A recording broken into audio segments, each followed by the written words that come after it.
என்னுடைய ஓட்டு டிவிக்கே தான். விஜய்க்காக போகணும். தேர்தலுக்கு விஜய்க்கு தான். விஜய்க்கு தான். என்னோட ஓட்டு திராவிட முன்னேற்ற என்னோட இது கட்சி வந்து திமுக. விஜய்க்கு தான் நாங்கள் ஓட்டு போடுவோம். நாங்கள் விஜய்க்கு தான் போடுவோம். ஓட்டு விஜய் தான். அனைத்து யூடியூபருக்கும் வணக்கம். இப்போ மக்கள்கிட்ட கருத்து கணிப்பு கேட்குறீங்க, யாருக்கு ஓட்டு போடுவீங்க, யாருக்கு ஓட்டு போடுவீங்க, யாருக்கு ஓட்டு போடுவீங்க, யாருக்கு ஓட்டு போடுவீங்கன்னு.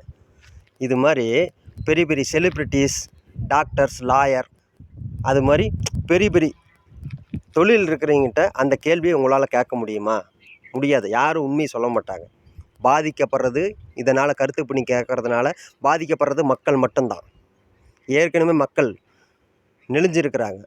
தயவு செய்து கருத்து கணிப்பை ஒன்று முகத்திரையை மூடிட்டு கருத்து கணிப்பு எடுங்க. இதனால் மக்களுக்கு பாதிப்பு மட்டும்தான். ஓட்டு போடுறதுக்காக மட்டும்தான் மக்கள். மற்றபடி மக்கள் சொல்கிறது எதுவுமே இந்த உலகத்தில் ஜெயிக்க போகிறது கிடையாது. நாடு நகரமும் நாசமாக போயிட்டு தான் இருக்குது.